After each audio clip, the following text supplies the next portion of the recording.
On February 13, 2026, deputies investigated an incredibly bold vehicle scam. Someone used a completely fake check for over $53,000 to buy this. Let's see how this investigation unfolds. A car dealership employee calls in to report a major scam from their Riverview business. Listen, they sold a high-end car online, handling the entire transaction over the phone and delivering it directly to Port Charlotte. Unbelievable.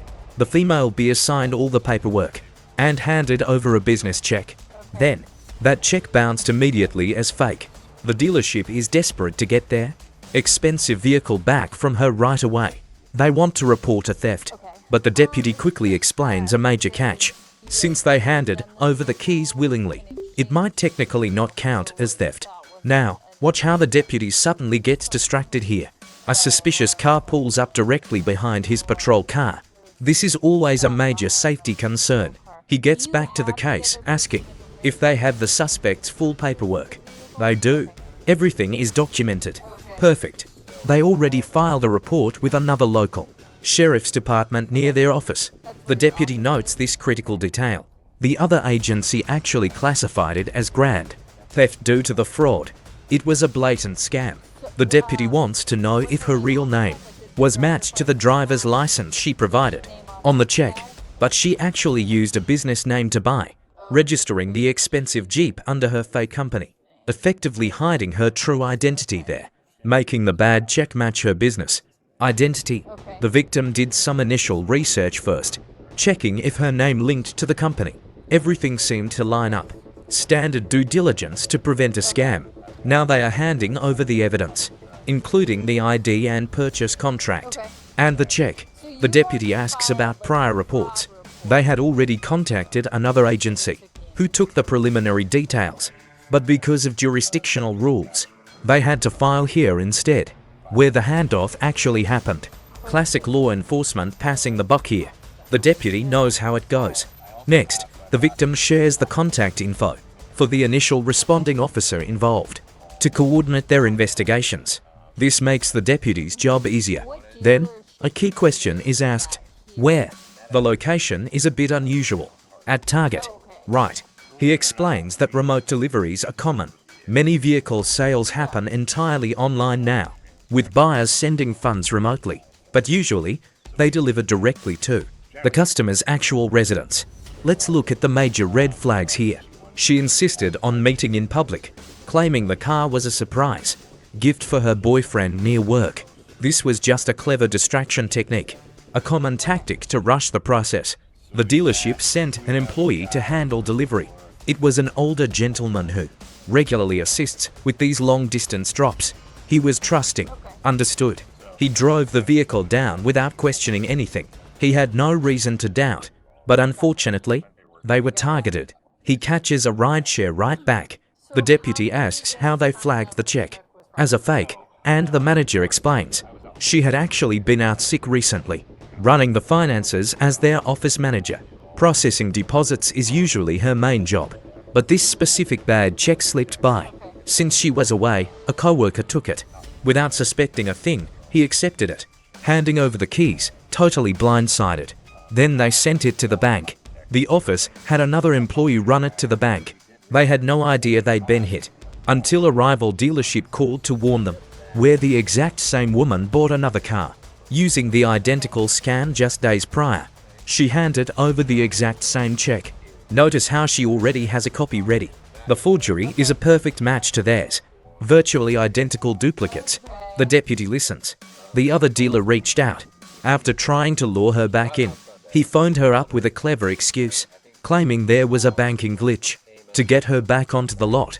That is when he noticed the car. She was driving their stolen vehicle, instantly raising a massive red flag. He connected the dots very quickly, tracing the vehicle ownership back to them, and called to confirm if they sold it, asking if they had done the deal, realizing they both fell victim to the scam. At that point, the fraud was clear, confirming their worst suspicions. Exactly. All of this unfolded midweek, just days ago. The deputy is tracking the exact timeline, seeking to nail down the dates. Next, she explains why they are meeting here, pointing out the stolen SUV is nearby. The officer is surprised. How do they know that? Is there a GPS tracker? Watch closely. The officer listens. The manager had been tracking the suspect vehicle himself, setting up a makeshift stackout. Unbelievable. The cop nods, waiting to see if the suspect bolts, but the stolen SUV remains parked, right where he left it. Now, the financial red flags start popping up. It all began on Thursday. Then, another car dealership flagged a suspicious transaction, warning them about a potential scam. So the manager immediately rushed to the local bank. Indeed, when he pulled up the check, his instincts flared. Something was clearly wrong with the document. Luckily, he had a great contact. Usually, they bypass standard hold times for him, but this time, he knew he couldn't take chances. He needed to protect his business. Though the bank did not flag it at first, he insisted on a freeze. Stop the payment. Exactly. They complied and printed out the files, giving him physical proof of fraud. They tried contacting the routing bank directly, but customer support remained tight-lipped, refusing to cooperate. Typical. He kept pushing, finally getting through again today. Determined, the officer seeks clarification on which financial institution responded, who confirmed the issue. Listen, he managed to get their fraud department on the line. They requested digital documentation, so he sent the paperwork. Immediately, the response was swift and definitive. It was a fake check, so the transaction was officially deemed fraudulent. The officer takes down the name. It was routed through lead bank, out of state. The dealership manager confirms the bad news. The massive check did not clear. It completely kicked back. The officer asks which financial institution they use. Suncoast. He then inquires about the exact check amount. How much exactly? $53,000. Exactly that. Give or take. Did the neighboring Sarasota branch sell to her? As well. They did, falling for the exact same scam. But they operate on a much larger scale. This is just a small local shop. The larger franchise uses verification systems, a specific program designed to verify funds, an instant security measure. It should have flagged the bad check, but it didn't. The transaction cleared initially, but days later, the bank notified them of the error. The payment was officially rejected. By then, she was already long gone. Now she has to separate stolen vehicles. In her driveway, the officer is visibly stunned by this. Later, Detective Richardson makes the call. He calls the suspect directly. She immediately knows why the police called. The detective asks her to explain everything. Now, she sounds completely unbothered. He invites her to step outside and talk, to clear up the vehicle situation. She immediately downplays the entire issue, insisting that she purchased the vehicle completely legitimately. Then she offers a highly sensitive excuse, deflecting, claiming the funds are in a locked account. She blames the dealership for the issue, stating the bank just requires manual verification. She insists she already sent them proof, attempting to delay her inevitable arrest. Let's look at how she blames the bank. Stumbling over her words, she claims she texted. She insists she reached out to the sheriff. Now, she tries to redirect sympathy to her health, claiming the stress of the investigation caused a panic. She tries to make herself look like the victim. She feels cornered when asked about the money, asserting that her financial situation is highly confidential. She claims the cash came from a settlement. A classic deflection. The deputy tests her by asking for a statement. On the record, stalling. The officer repeats his request, watching her closely. She immediately refuses, shutting down the formal interview. She claims she is too heavily medicated now, using her mental state as an excuse to delay. But then she offers to do it another time. It is a common tactic to buy more time. She asks where the interview would take place, trying to negotiate the terms of their next interaction, or if they can record it right now. The deputy explains their preference for the sheriff's office, for a controlled environment. She hesitates. Immediately, she starts listing obstacles like her pets. She keeps insisting she is cooperative while avoiding it. Always a catch. Let's watch the deputy shift back to evidence, asking for any proof of the funds clearing, or that the money exists. Confused, he repeats the demand for solid financial proof, wanting to see the account balance himself. She finally admits the check has not cleared. Then she uses confusing jargon to explain why. trying to make the transaction sound legitimate. She claims she already forwarded all the proof, asserting that she has nothing to hide, including her emails with the bank itself, to verify everything. The deputy presses further, asking which business is involved. Which specific dealership did she visit? Silence. Gettle. The suspect immediately acts clueless here, deflecting quickly. The officer clarifies the target vehicle. Pure act, pointing right at the stolen SUV, sitting parked in the driveway. Now he tries to change his story on the fly, stuttering as he brings up a check issue, pretending he had no idea there was trouble, insisting nobody from the dealership called him. The deputy questions this convenient excuse, pressing for more details. He claims he spoke to someone yesterday and that everything seemed completely fine. Classic stall tactic. The investigator asks for a name, just the owner, but he cannot even provide a basic name, which is highly suspicious behavior.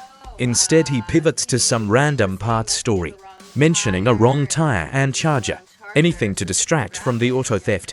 But he still claims ignorance about the Jeep. Now the deputy delivers the bad news. This is a serious criminal investigation. Notice how he suddenly remembers an email. He says it arrived just today, claiming the message asked to verify a check. But he trips over his own explanation, demanding a manual release of the funds. A textbook bank fraud warning sign. The deputy is immediately skeptical here. Exactly. Demanding to know what the hold was. He claims his account has extra protection, trying to explain away the manual hold, saying he had to authorize it personally. But the story is falling apart. Unbelievable. He still acts shocked by the situation, insisting he has never met the guy, wondering why there was no direct communication, trying to shift the blame back to them for not calling him. But the officer shuts him down instantly. He immediately points to his phone to defend himself. Exactly. The officer immediately asks him for identification, standard procedure to verify who they are confronting. Right. The detective steps in to take over. Again, Tony tries keeping things polite. Let's watch as the detective gets straight to the point. He is there executing a search warrant, specifically targeting the suspect's Jeep Wrangler. Tony realizes his vehicle is being seized. The officer confirms and asks for questions, giving him a chance. Naturally, Tony claims he has no idea why. He claims he tried to resolve the issue, acting completely in the dark. The detective tries to ask. Tony acknowledges them. His main defense is that nobody contacted him. He keeps pushing this point of confusion, trying to look like the victim here. But the detective clarifies they spoke with the owner. Indeed. Understood. Confirming that the business filed the official complaint with police. Tony wonders why the owner never called him directly. You and I can see his excuses falling flat. He claims he has no idea what to do. He realizes he needs legal help. Exactly. The officer agrees that getting a lawyer is smart, suggesting he contact his bank to clear up any payment disputes.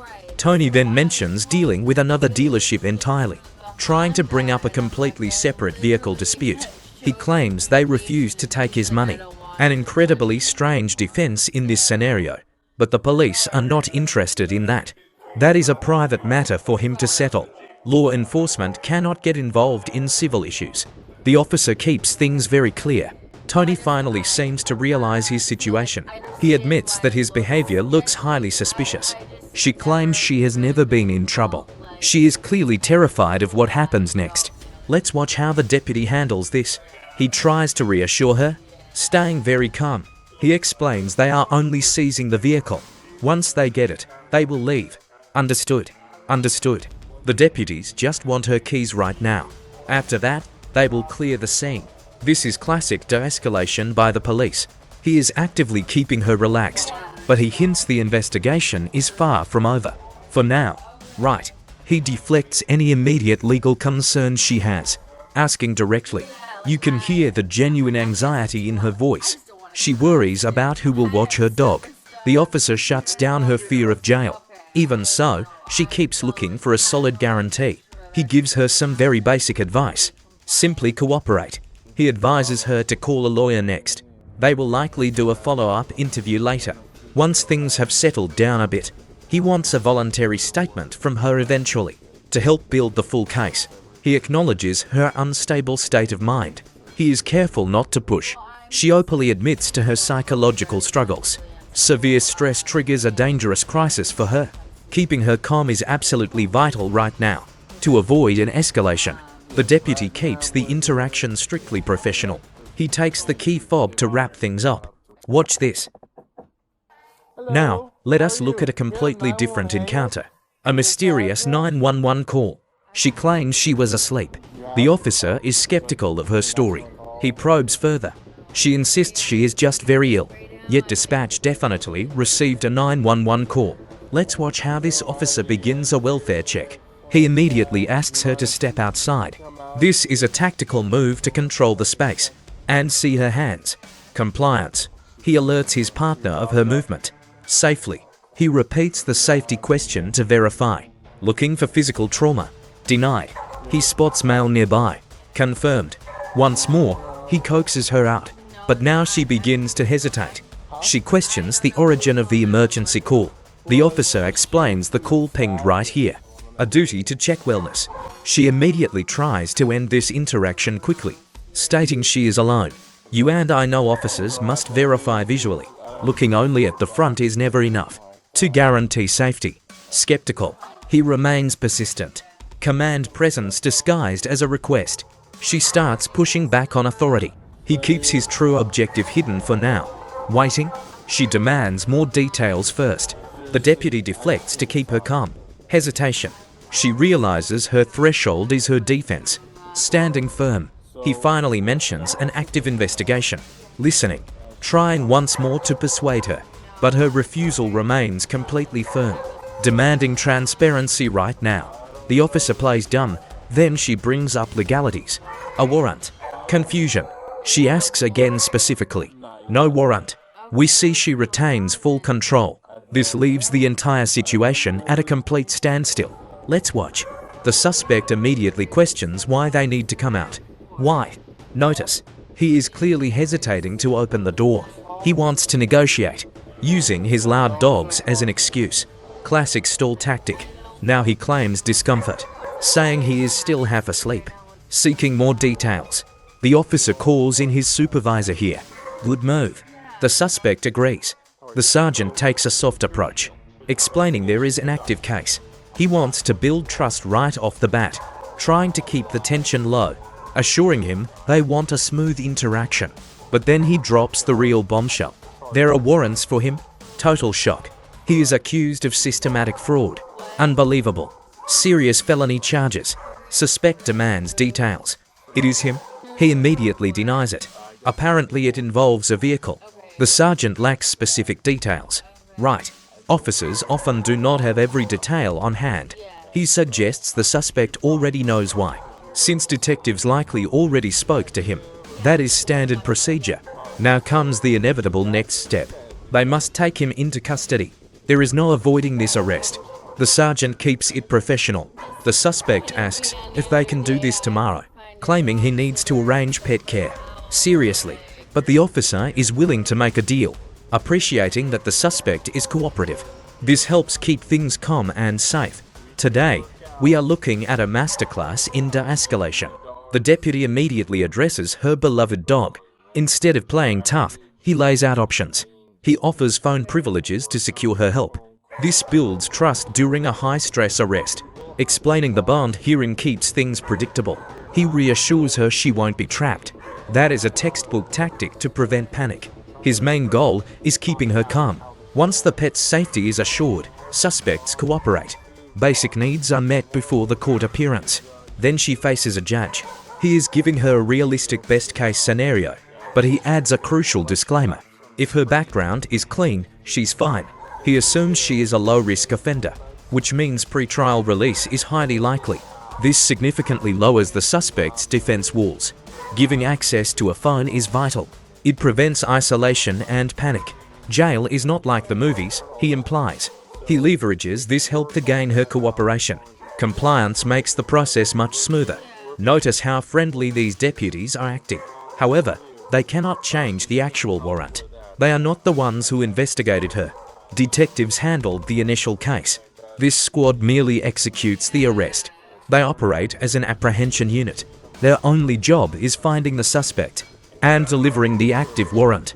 She expresses her frustration with the system, trying to explain her side of things, but she stops, realizing it is too complicated. The officer shows empathy without taking any sides. They literally do not know the details. It is outside their department's scope. He assures her this is not personal.